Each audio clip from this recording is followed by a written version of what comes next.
Vamos lá. Olá, fisiologistas, como vocês estão? Eu espero que todos vocês estejam bem. E bom, vamos dar seguimento ao nosso capítulo 75, esse vídeo é a parte 2. Antes de a gente começar, se você não assistiu a parte 1, vai lá assistir, porque existem conceitos importantes que você tem que saber para assistir a parte 2 desse vídeo. Nesse vídeo nós vamos falar dos receptores, os tipos de receptores, os seus mecanismos de ações, ok? Mas, como sempre é de praxe aqui, eu peço que vocês me ajudem se inscrevendo no canal, dá aquele like, porque ajuda demais, tá? Não custa nada pra vocês e me ajuda muito, tá bom? Compartilhe esse vídeo também com seus colegas da faculdade, tá? Então vamos começar.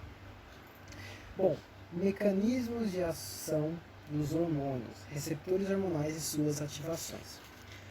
Até a aula passada, nós só falamos ali o que era o hormônio e falamos que os hormônios são muito importantes para efetuar algumas funções vitais do nosso corpo. Tá? Mas a gente não falou como ele faz isso. Simplesmente não é uma célula secreta um hormônio e ela já vai e faz a sua função. Não. Para que um hormônio realize a sua função, ele deve se ligar a um receptor que seja específico para esse hormônio. Eu falei na aula passada, por exemplo, o ACTH, que é um hormônio que atua exclusivamente na corteza adrenal. Se ele for secretado, se a gente colocar 1 litro de hormônio em cima do nosso coração, não vai haver efeito algum, porque no coração não existe receptores para o ACTH. Então, para que um hormônio, a primeira lei, funcione, ative, faça uma determinada função em uma célula-alvo, precisa que essa célula haja um receptor, ok? E é o que fala, a gente precisa ter algo chamado complexo hormônio-receptor, tá? Então, a primeira etapa da ação do hormônio é de se ligar a receptores específicos na célula-alvo, tá? As células que não têm receptor para esses hormônios não respondem, foi o que eu falei para vocês, tá? E existem vários tipos de receptores para cada tipo de hormônio, tá? Eles são compatíveis entre si. Por exemplo, existem receptores próprios para aqueles hormônios que são hidrossolúveis. Existem receptores próprios para aqueles hormônios que são lipossolúveis. Tá? Existem receptores próprios para aqueles hormônios que atuam no núcleo, tá bom? Então, aqui fala, os receptores para alguns hormônios estão localizados na membrana da célula-alvo. Como assim? Aqueles que são hidrossolúveis, aqueles que não conseguem entrar na célula. Outros receptores se encontram dentro do citoplasma, ou seja, a gente tem uma célula e o receptor se encontra lá dentro, tá? Porque esse hormônio consegue passar, né? Ele é lipossolúvel, ele atravessa a bicamada fosfolipídica da membrana, tá bom? E aqui, ó, no próximo parágrafo, ele fala assim, ó, os receptores hormonais são grandes proteínas, tá? E cada célula estimulada tem, em geral, 2.000 a 100.000 receptores. Então, cada célula possui de 2.000 a 100.000 receptores. Veja que não é uma quantidade muito grande quando se trata de uma célula, tá? Porque existem vários tipos de hormônios ali e cada hormônio tem o seu receptor, então é para todos, tá bom? E aqui, novamente, ele gosta de enfatizar muito que cada receptor costuma ser muito específico para um só hormônio. Aqui ele fala o seguinte, ó, existem localizações específicas, tá, para cada tipo de receptor, como eu já falei. A gente tem aqui, ó, os receptores que se encontram na membrana celular ou na superfície. Nós temos uma membrana, tá? Eu vou mostrar uma imagem mais para frente. Nós temos uma membrana plasmática e o receptor se encontra na membrana. Vou mostrar para vocês aqui. Aqui, ó, nós temos uma membrana plasmática e existem receptores que se encontram aqui, ó, fora da membrana plasmática, que são para quê? Para aqueles hormônios hidrossolúveis que se encontram no plasma e não podem passar a membrana, porque a membrana é feita de lipídio. Então esse hormônio vai e se encaixa, entre aspas, né? Se liga ao seu receptor aqui. Existem receptores que se encontram no citoplasma, né? A gente tem aqui o citoplasma, o citosol da célula. que aqui, nosso, para hormônios, aqui até o Guyton fala que é hormônios lipofílico, né? Filia vem de afinidade lipo e lipídio. Então esses hormônios que são lipossolúveis, eles atravessam e se conectam a um receptor citoplasmático, ok?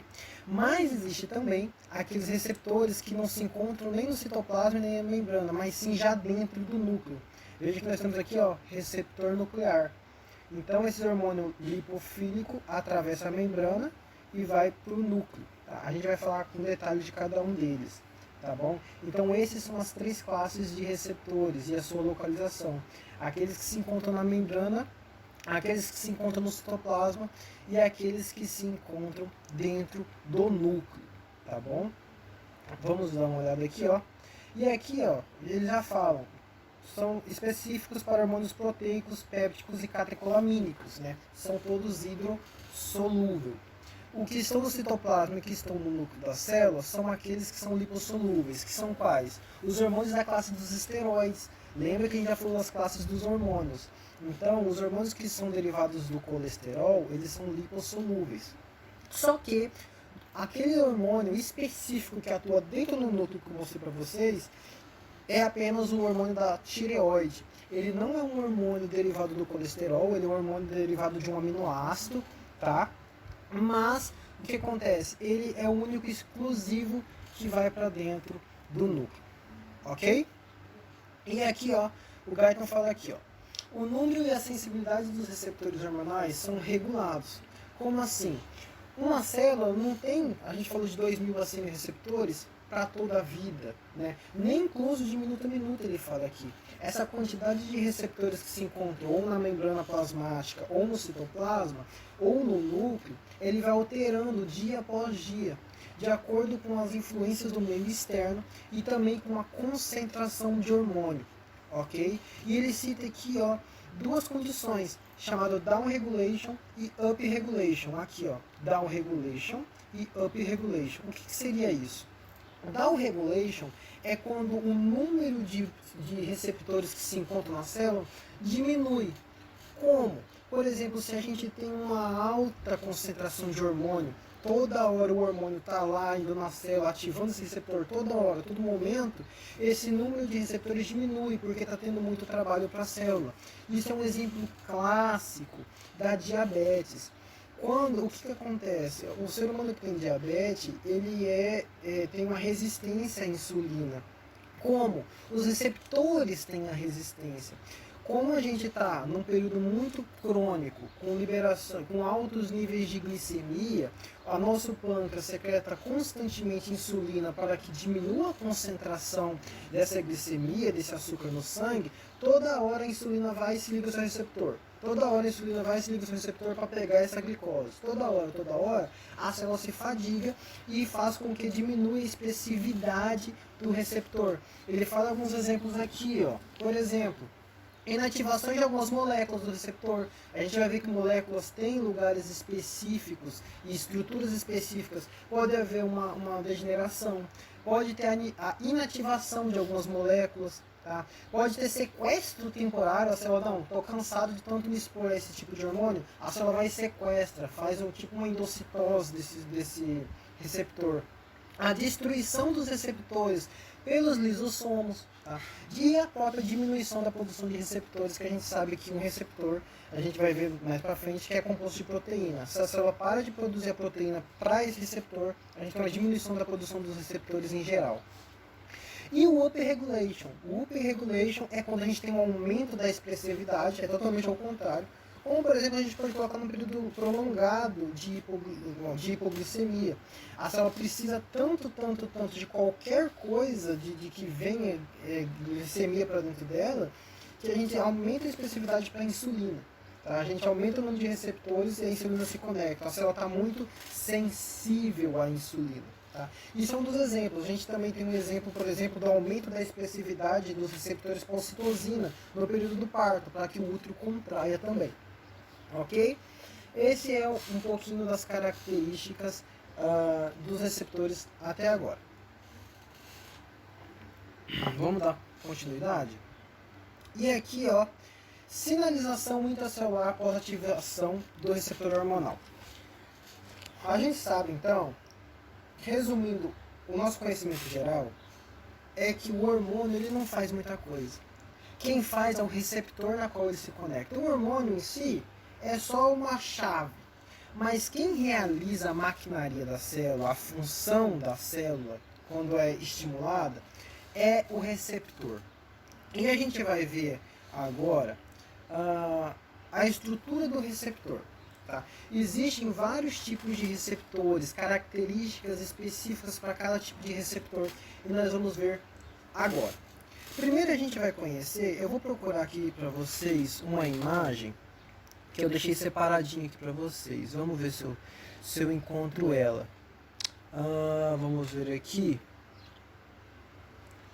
Vamos ver aqui, eu tinha salvo essa imagem, acabei não salvando. Vamos ver aqui. Achei. Tá aqui. A gente primeiro tem que saber que o receptor, eu vou trazer para vocês aqui, vamos ver se já está para vocês visualizando ela. Aqui. Vamos dar um momento nessa imagem. Esse aqui é um receptor. Ignore essas letras aqui, eu quero que vocês foquem no receptor em si. Esse aqui é um receptor específico, mas eu quero que vocês olhem o geral. Um receptor, ele é composto por proteína. Ele é uma estrutura proteica que ele tem dois compartimentos, entre aspas, ele tem dois componentes. Ele tem um componente de ligação, que é a parte que fica para o lado extracelular, no caso dos receptores que se encontram na membrana. Veja que aqui é a membrana, acompanha meu mouse. Tá? Ele tem uma componente de ligação, que é onde um determinado hormônio se conecta. E ele também possui um componente intracelular, ou também chamado de ionóforo, que é essa parte aqui, ó, a partir daqui, essa parte que já está interiorizada no líquido, toda essa porção aqui é chamada de componente ionóforo ou intracelular. Tá? Alguns ainda se interiorizam ainda mais, eles vão para cá, tá? Eles vão muito mais profundo na membrana, que é o componente ionóforo. Então, o nosso receptor em si, ele não é só um receptor, ele tem o seu componente de ligação, que é onde só o hormônio se conecta, toda essa regiãozinha aqui, e nós temos o componente que está para o lado da face interna da membrana, que é o componente ionóforo ou intracelular, tá bom? E agora nós vamos falar especificamente dos tipos de receptores, ok? Nós temos vários. O primeiro deles, eu quero que vocês anotem, é os receptores ligados a canal iônico. E eu vou voltar com essa imagem, que é esse tipo de receptor que eu já estava aberto aqui. É o receptor conectado a um canal iônico.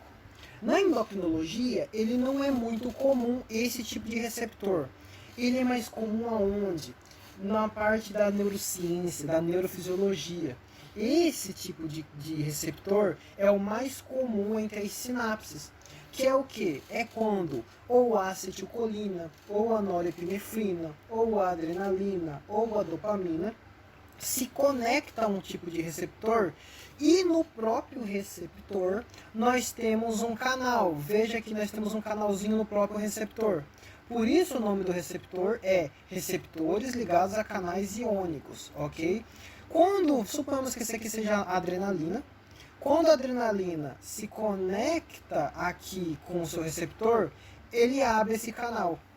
E aqui, dependendo do receptor, pode ser um canal que faz o sódio entrar, pode ser um canal de potássio, pode ser um canal de cálcio, pode ser um mundo de íons, tá? Pode ser magnésio, dependendo.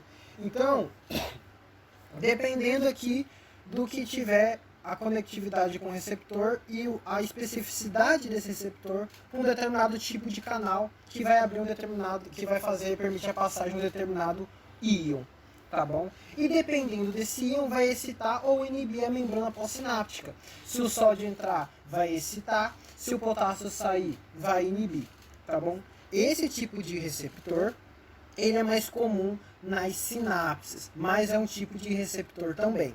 Então, o primeiro receptor aqui é os receptores ligados a canais iônicos. Perdão.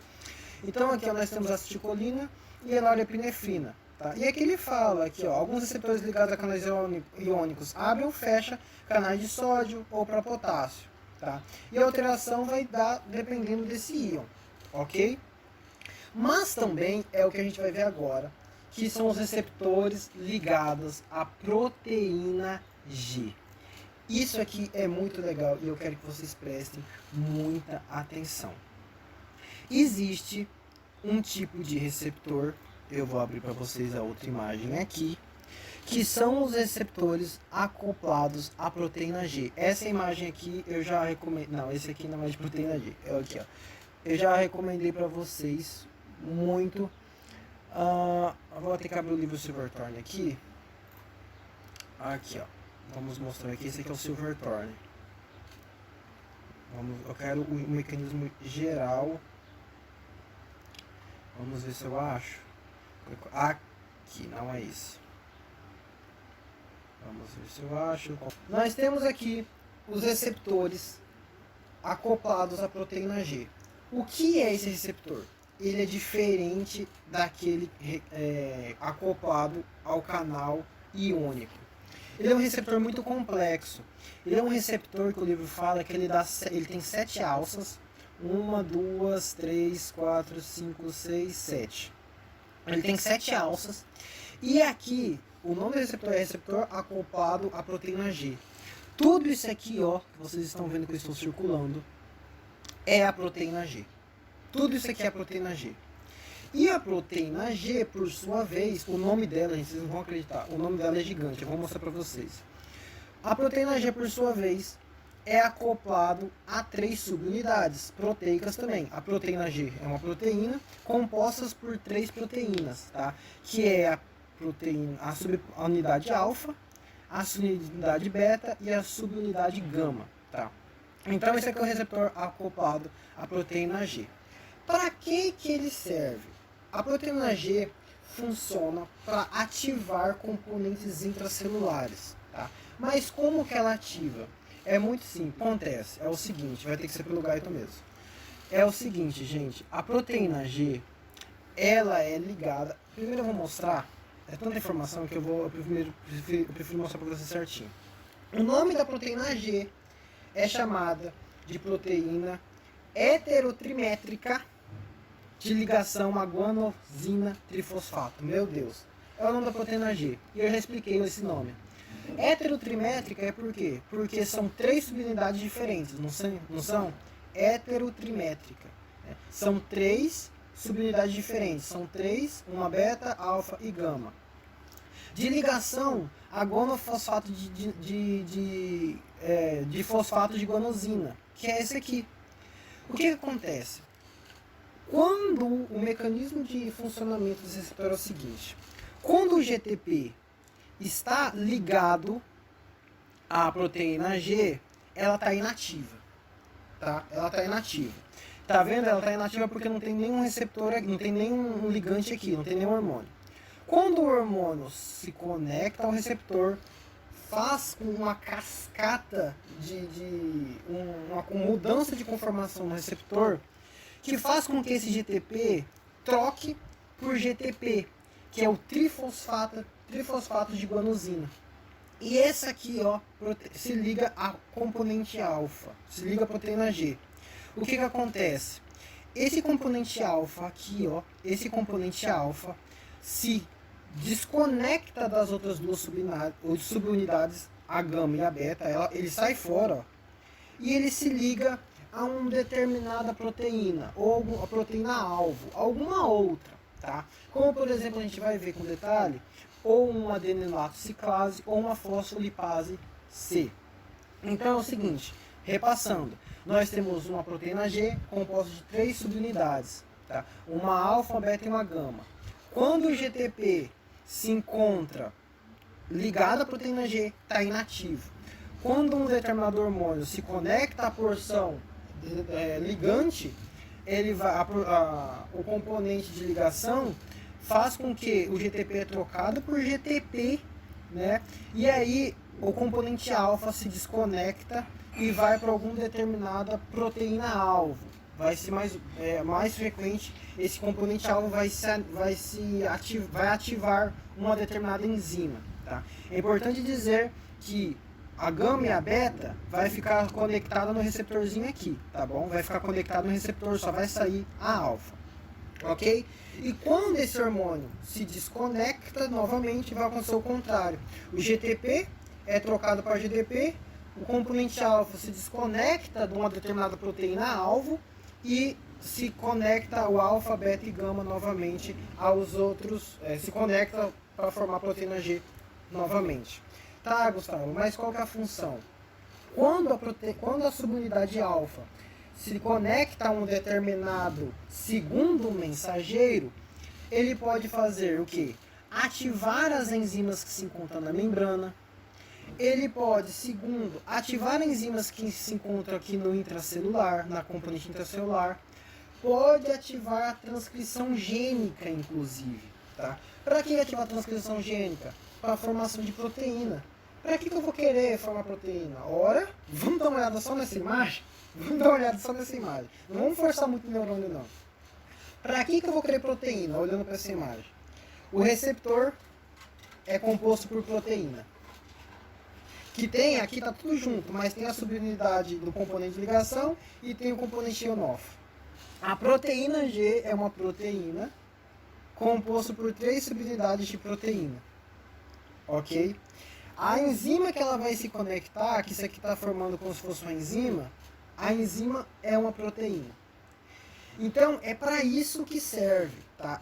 Quando a gente vai ativar o componente da transcrição gênica, é para formar proteína. Tá bom? E a proteína é muito importante. Ou fazer componentes estruturais da célula, microtúbulo, actina, filamentos, ok? Para fazer com que tenhamos uma estrutura celular bem consistente.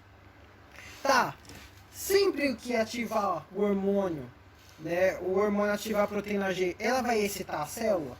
Não. Existe a proteína G aqui, ó. Existe a proteína G que se chama proteína GI. Quando essa proteína se chama proteína GI, é inibitória. Ou seja, não vai ativar, vai deixar a célula inibida. Mas quando a proteína G se chama proteína GE, aqui, vai estimular. Então aí vai fazer toda essa cascata que eu estou falando para vocês. Tá? Vamos dar uma olhada para ver se está tudo certinho aqui o que a gente falou. Aqui ele fala aqui, ó, trifosfato, né? Que isso é a proteína G. Ele tem 7 segmentos transmembrana, ele passa 7 vezes aqui na membrana, tá bom? Existem as subunidades alfa, beta e gama, ok? E aqui, quando a proteína G se ativa, ele faz o quê?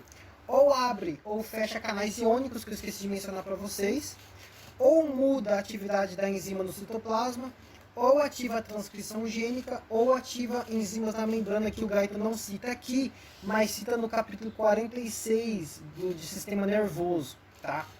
Vamos desmiuçar certinho o que tá falando aqui. Abre ou fecha canais iônicos na membrana celular. Ué, Gustavo, o receptor aqui que você falou, que é o receptor conectado a canais iônicos, também não abre e fecha canal? Sim. A diferença, vocês viram que o mecanismo, vocês viram que esse mecanismo é muito mais demorado do que o primeiro? O primeiro, o ligante se conecta com o seu receptor e abre o canal. Aqui o GDP tem que trocar para GTP, que troca, o alfa sai, se liga a enzima e tudo mais, para ele ter a opção de abrir um canal. Então, esse processo é mais lento. Esse processo aqui, ele vai ter especificidade em algumas áreas da fisiologia. Como, por exemplo, quando a gente for ler sobre memória, esse sistema aqui funciona para abrir receptor, porque ele dura mais tempo. A gente precisa de canais na nossa memória, canais iônicos, quando a gente está estudando muito, canais que sejam consistentes e que não só ativado, o sódio passa e depois esse canal é degradado, como a gente viu lá em cima aqui, a maioria dos canais são degradados. Esses canais, quando são ativados, eles são mais persistentes, eles demoram para serem degradados, ou incluso não são degradados. Então, quando a proteína G ativa um canal iônico, esse canal é muito mais, vamos supor, mais permanente, tá? Ele se prolonga mais, ok? Qual que é a outra função? A outra função mudam a atividade de um enzima do citoplasma, tá? para fazer alguma outra cascata, fazer glicogenólise, fazer gluconeogênese, ok? Para fazer alguma outra reação bioquímica. E ativam a transcrição gênica, como assim? Que eu já falei, produzir proteína, produzir enzima, produzir actina, produzir miosina, produzir outros transportadores de sódio, de potássio e de cálcio e assim por diante.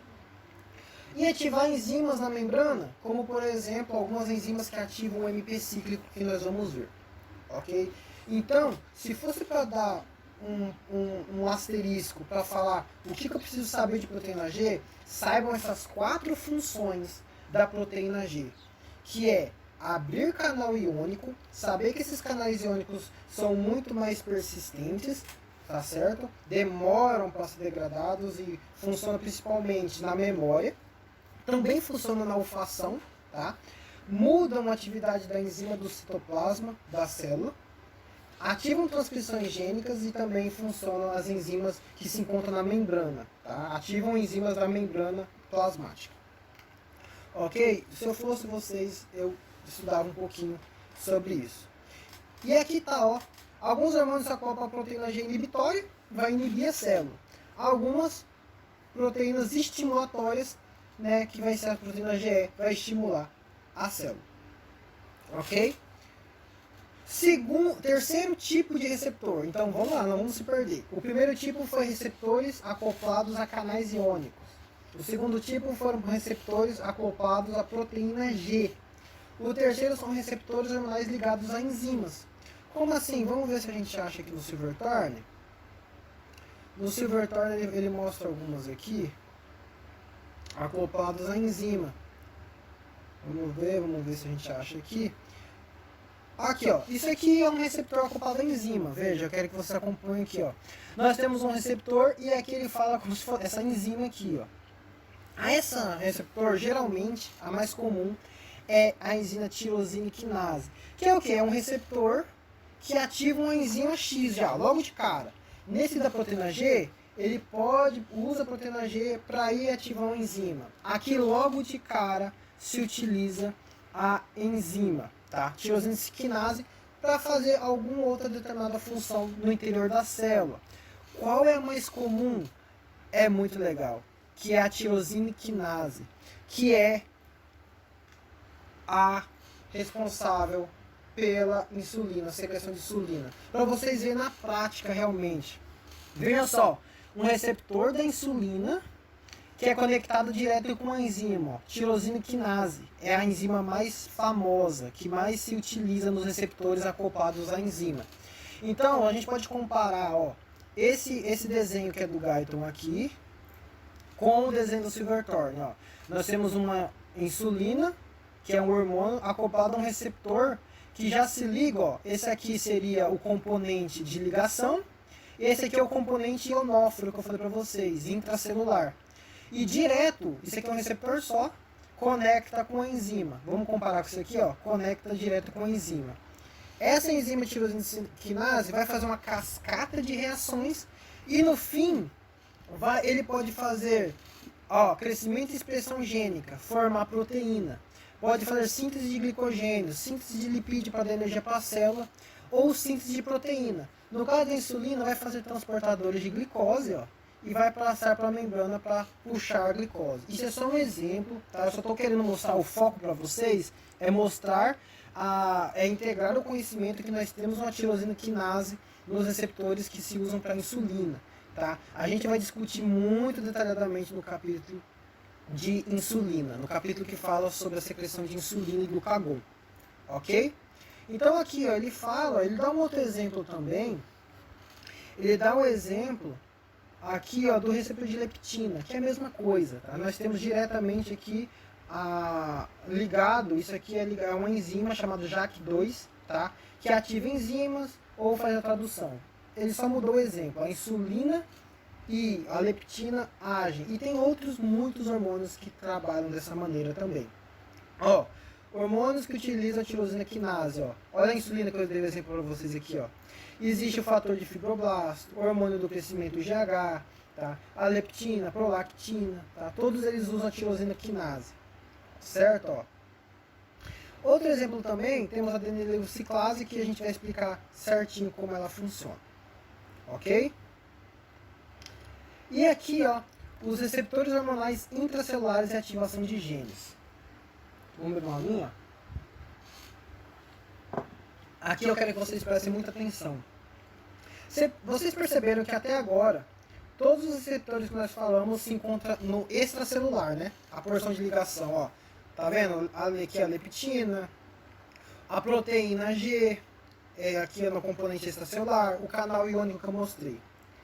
Agora, ou seja, são os receptores que se encontram na membrana plasmática. Agora nós vamos falar do tipo de receptor que são intracelulares. Quais são eles? São aqueles receptores que se encontram dentro dentro da célula. Que são para quem? Já falei para vocês. Para os hormônios esteroidais, tá? E os hormônios da tireoide.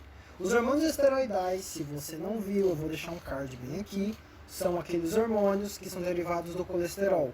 Logo, eles conseguem passar a membrana plasmática. Então, como eles já ativam, já conseguem passar pela membrana plasmática, eles vão diretamente na maquinaria da célula, diretamente ativar genes, diretamente ativar o núcleo para formar proteínas, tá bom? Então, quais são eles? Hormônios esteroidais adrenais, como por exemplo, a aldosterona, o cortisol. Nós temos também os hormônios sexuais, que são a testosterona, a androstenediona. Nós temos também a nossa querida progesterona, o nosso estrogênio. Todos eles entram dentro da célula. Aí aqui, receptores da tireoide, que eu já falei para vocês que não é, repito, não é derivado de colesterol, mas ele consegue adentrar na célula, ok?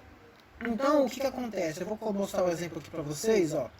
Hormônios lipofílicos, que são os derivados de colesterol, e os hormônios da tireoide, que conseguem entrar também. Então, eu já mostrei esse desenho para vocês. Quando um hormônio é lipofílico, coloquem na cabeça de vocês, eles conseguem ativar a transcrição gênica. Não que os hidrossolúveis, aqueles que estão lá fora, não conseguem. A gente mostrou os exemplos, eles ativando a transcrição gênica, mas não é direto. Ele ativa uma enzima, que ativa outra, e aí vai para a transcrição gênica. Vocês podem ver que o que acontece, ó, o hormônio lipofílico faz o processo de difusão e adentra e faz um complexo hormônio receptor.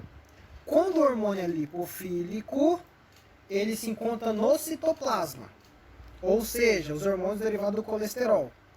Aí sim, esse complexo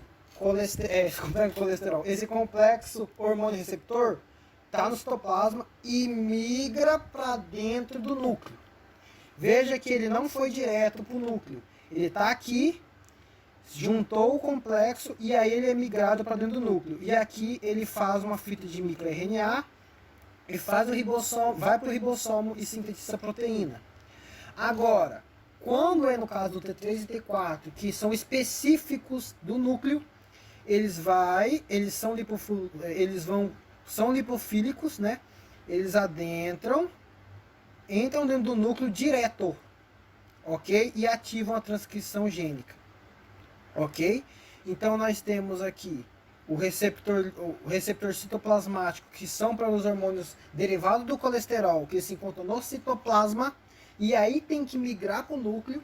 E nós temos receptores que se encontram no núcleo, que são para o T3 e T4 especificamente. T3 e T4 e o receptor não tem que estar no citoplasma e ir para o núcleo, vão direto para dentro do núcleo. Tá bom? Nós vamos ver com um pouquinho mais de calma. Tá certo? E é isso. E agora, eu até coloquei aqui no meu roteiro, no meu roteiro do vídeo, que eu quero enfatizar muito para vocês. Até agora, nós vimos os tipos de receptores. Nós vimos os tipos, que são quais? São os de canais iônicos, os acoplados à proteína G, os acoplados a enzimas e aqueles que são de intracelular, tá? Que podem ser citoplasmático e o que são intranuclear. Agora, nós vamos ver os mecanismos de como cada um desses que a gente falou funciona. Entenderam? como que o receptor citoplasmático ativa a transcrição gênica, como que a proteína G ativa a transcrição gênica ou outra. Por enquanto a gente está falando geral, né? Então nós vamos ver especificamente a ação de cada um desses receptores, ok? Então é o seguinte, ó, a maioria deles, ó, mecanismo de segundo mensageiro para mediar funções hormonais intracelulares. Tirando, deixa eu pegar uma aguinha. Tirando o canal iônico, todo o restante ali, os receptores acoplados à proteína G e a enzimas, eles usam algo chamado segundo mensageiro. Por que segundo mensageiro?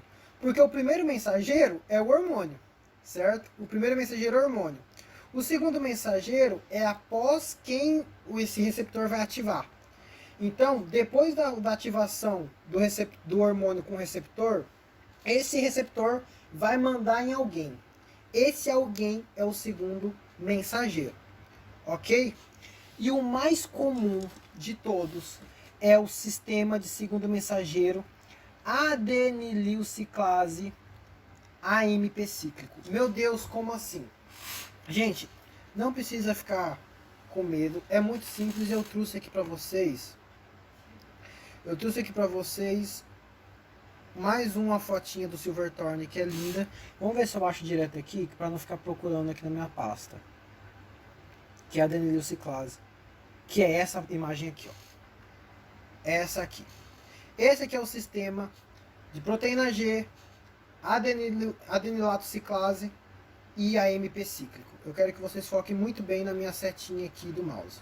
Tá aqui. É o seguinte, gente. Vou aumentar aqui. Vou até aumentar um pouco o zoom aqui. Estão vendo minha setinha, né? Acompanhe. O sistema de segundo mensageiro adenilato ciclase e AMP cíclico é o seguinte.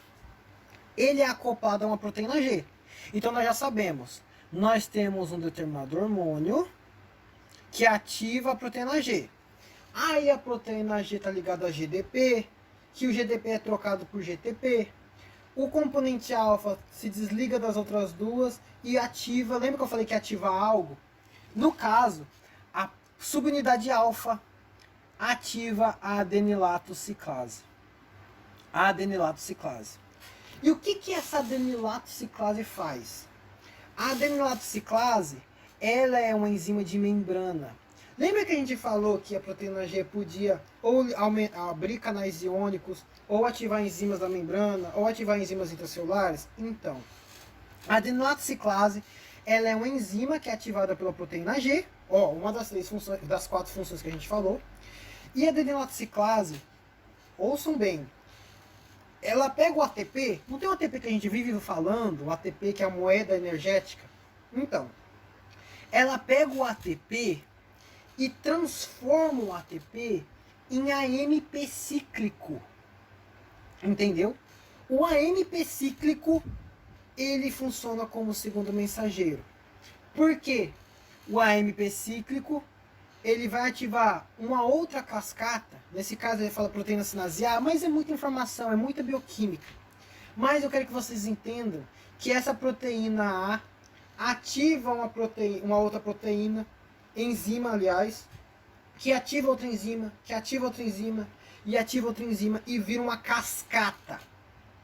Eu quero que vocês entendam que quando o AMP cíclico ativa uma determinada enzima, ela serve, o Silverthorne fala que serve como uma amplificadora. Veja, está amplificando, né? Aqui é 3 cascata, aí aumentou 3 para 9, aí aumentou e foi aumentando, até a gente ter uma resposta celular. Funciona como um sistema de amplificação, ok? Porque quem viu já bioquímica, já viu que é assim. A enzima tem um substrato, e aí gera um produto. Aí o produto dessa primeira reação vira substrato de uma outra enzima, e aí vira um outro produto. E aí esse produto vira substrato de uma outra enzima, e vira uma cascata de reações. Então eu quero que vocês entendam que quando nós temos aqui, ó, quando nós temos o sistema de adenilato ciclase e AMP cíclico, ele vira uma cascata de amplificação para gerar uma resposta novamente, para ativar a enzima, para fazer transcrição gênica e etc. Tá? Então aqui o Guyton traz bem mais simples, né? Nós temos aqui todo o que a gente já falou, a proteína alfa ativando a adenylato ciclase, transformando o ATP em AMP cíclico. E aí ele gera uma proteína, ou uma proteína que pode ser uma enzima, que gera uma resposta celular.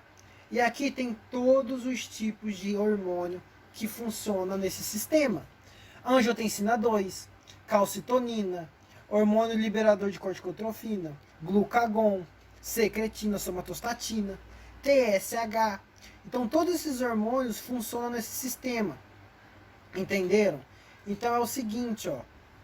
Eu quero que vocês entendam, ó, a importância desse mecanismo é que somente algumas moléculas de adenilciclase ativadas na face interna da membrana podem fazer com que muito mais moléculas de enzimas sejam ativadas em seguinte. Consegue entender? E aí aquela coisa que a gente falou.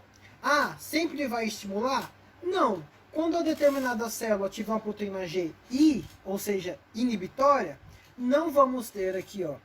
A gente não vai ter a conversão de adenylato ciclase do ATP para MP cíclico e consequentemente a gente não vai ter essa cascata. Então a célula é inibida. Mas quando a gente tem a proteína G, que é a estimulatória, aí nós vamos ter a conversão do ATP para MP cíclico. E aí a gente vai ter toda essa cascata. Ok? Coisa que a gente já falou. Entendido, pessoal? Esse é o tipo de receptor, o mecanismo de segundo mensageiro da adenylato ciclase. Entendido? Vamos dar continuidade aqui. Agora falando do sistema de segundo mensageiro dos fosfolipídios da membrana, que é o seguinte: quando nós ativamos a enzima, lembra daquela imagem de um receptor que ativa uma enzima da membrana? É o seguinte, e eu volto a mostrar para vocês a imagem do Silverthorne, que é o seguinte: eu quero que vocês entendam, todos esses mecanismos são acoplados a quem? A proteína G.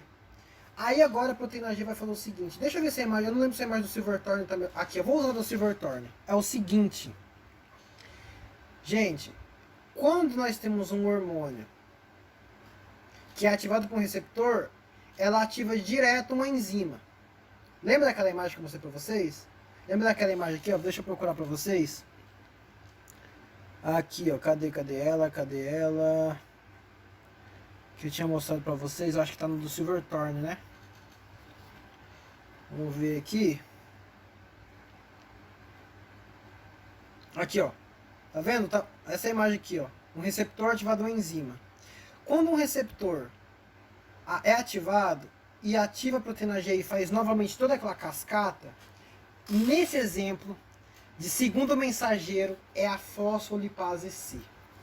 O que é a fosfolipase C? A fosfolipase C é uma enzima que trabalha nessas moléculazinhas aqui, ó, nos lipídios da membrana plasmática. Como ela faz? A fosfolipase C pega esses lipídios aqui e transforma em dois substratos. Transforma esses lipídios da membrana. Lembra que a membrana é uma bicamada fosfolipídica. A fosfolipase C é uma enzima de membrana. Lembrando, eu gosto de enfatizar muito, quais é uma das 4 funções? Ativar enzimas de membrana. Então, a proteína G ativa uma enzima de membrana, que é a fosfolipase C. A fosfolipase C pega um lipídio da membrana e transforma em duas coisinhas. Transforma em diacilglicerol e uma substância chamada IP3, que é o trifosfato de inositol. Que nome difícil, mas vamos falar de IP3. O que acontece? O IP3, quando a fosfolipase pega o lipídio e transforma em IP3, ele vai para o interior da célula e ativa o retículo endoplasmático. Quem lembra e já estudou, a gente vai ter aqui no canal, não se preocupe, mas eu vou dar um breve resumida. Quando a gente fala de capítulo de contração muscular, a gente fala que o retículo endoplasmático é um grande reservatório de cálcio. Então, o nosso IP3, que é o trifosfato de inositol, entra dentro da célula e ativa o retículo endoplasmático a liberar cálcio. Ou seja, a gente aumenta a concentração de cálcio na célula. E o cálcio, por sua vez, vai gerar uma resposta celular. Ora, o que o cálcio faz? A gente já cansou de falar. Se for uma célula contrátil, nesse caso, suponhamos, vai fazer o processo de contração. Vai ativar a actina, a miosina e etc. Se for uma célula secretora, o que o cálcio faz? O cálcio que aumentou a concentração pode fazer a exocitose. O próprio cálcio pode fazer inúmeras coisas, inclusive o próprio cálcio também pode servir como segundo mensageiro, como a gente vai ver mais para frente. Ok? Então, a fosfolipase transformou o lipídio da membrana em IP3. O IP3, por sua vez, vai lá no retículo endoplasmático e faz com que o cálcio seja liberado, fazendo alguma resposta celular. E o diacilglicerol vai fazer uma cascata novamente de enzimas, vai fazer um processo, vai fosforilar as proteínas e vai gerar uma resposta celular também, fazendo outras enzimas, ativando enzimas e etc. Ok? Aqui no Silverthorne ele também fala esse exemplo da enzima. Idêntico. Por isso é importante de vocês compararem os dois livros, se você não entendeu. Nós vamos mostrar aqui, ó. Olha aqui. Nós temos aqui, ó, o DAG, ó, fosfolipídios da membrana, em DAG. Né? E nós temos IP3. A gente falou que o fosfolipase C, que é essa enzima aqui, faz dois substratos, diacilglicerol e IP3. Olha só, o IP3 vai para o estoque de cálcio e gera alguma resposta celular, ok? E o DAG vai fosforilar alguma proteína e vai gerar alguma resposta no interior da célula, tá certo? É muita coisa, gente, mas estamos acabando, tá acabando. Qual é o outro sistema de segundo mensageiro? Muito legal. É o cálcio-calmodulina. Como ele funciona? Vamos para o Silverthorne, porque o Guyton não traz nenhuma imagem. É o seguinte, calmodulina. É o seguinte, nós temos um receptor que, como ele é ativado, ou ele pode ser ativado, o Guyton fala aqui, ó, por alterações do potencial de membrana, a famosa despolarização, ou por algum hormônio interagindo com o seu receptor. Então, ou um hormônio se conecta a um receptor, ou nós temos uma despolarização da membrana. O cálcio adentra dentro da célula e se liga a uma proteína chamada calmodulina. Vamos desenvolver esse capítulo, mas para quem não sabe, a calmodulina é uma proteína que o músculo liso utiliza para fazer o processo contrátil. A calmodulina é como se fosse uma proteína, olha a minha mão, e ela tem 4 locais de ligação ao cálcio, ou seja, o cálcio se liga, um cálcio se liga aqui, outro cálcio aqui, outro cálcio. Quando todos os cálcios estão, parece o Thanos, né, formando a joia do infinito. Quando os 4 moléculas de cálcio ativam a calmodulina ativa uma enzima chamada miosinocinase, que gera o processo contrátil no músculo liso, no estômago, no intestino, na vesícula biliar, enfim. Essa é o processo do segundo mensageiros no cálcio e a calmodulina. É relativamente simples, né? O cálcio se liga à calmodulina e gera um processo contrátil. Ok? E agora, aqueles hormônios que aumentam a síntese proteica que a gente já falou. Que são quais? Aqueles hormônios que adentram dentro da célula, pessoal. São aqueles hormônios que adentram dentro da célula que são lipossolúveis. Certo? E como que eles funcionam? A gente podia olhar novamente aquela imagenzinha que eu trouxe para vocês.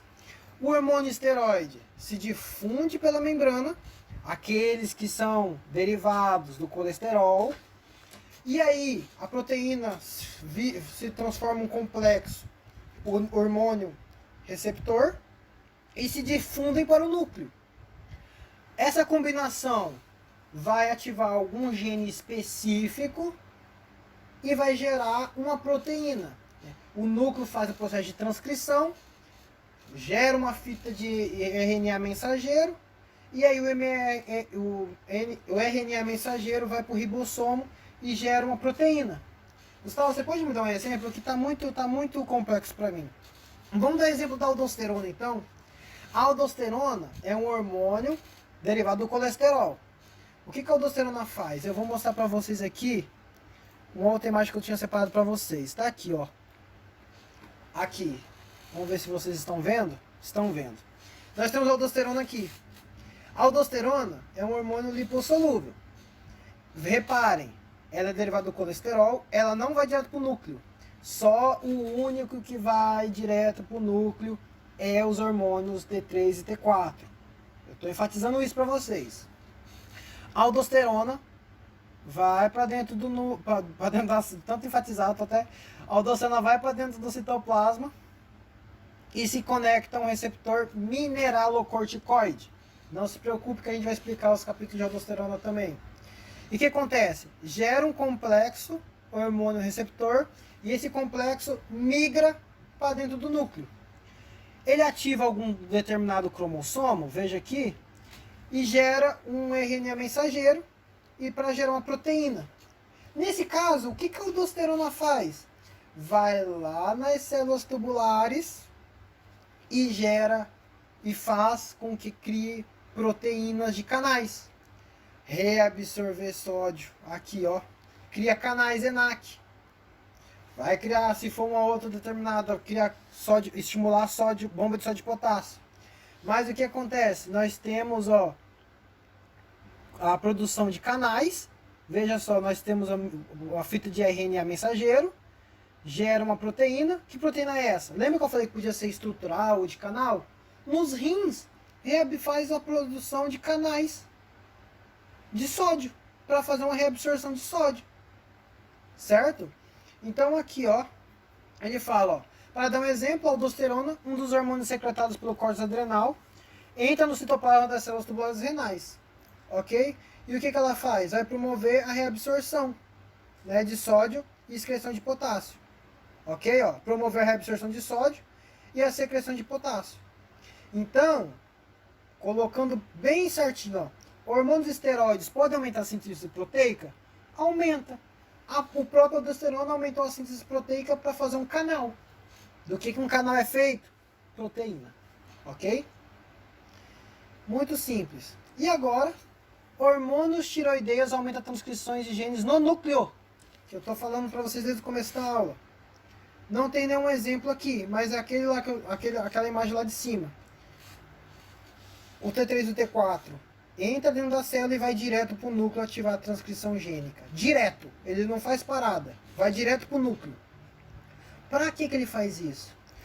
Quando a gente desenvolver o capítulo de T3 e T4, vocês vão ver que os hormônios tiroidianos, eles são muito importantes porque eles aumentam infinitamente a taxa metabólica basal.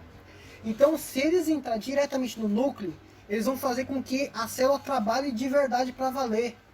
Certo?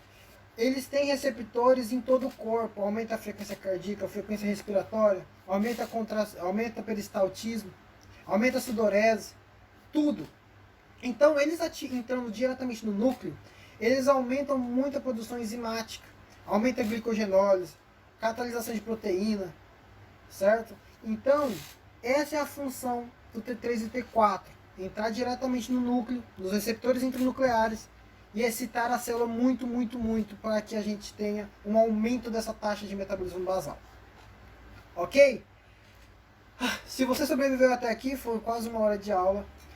Eu peço que você deixe seu like, mas primeiro eu quero dar os parabéns para você, que essa aula foi puxada, tá bom? Pessoal, manda esse vídeo pro pessoal da sua turma. Se inscreve no canal, dá um like, tá? Que vai me ajudar muito. Eu agradeço por vocês estiverem até aqui. Tá? Fique com Deus e até a próxima. Tá? Tchau, tchau.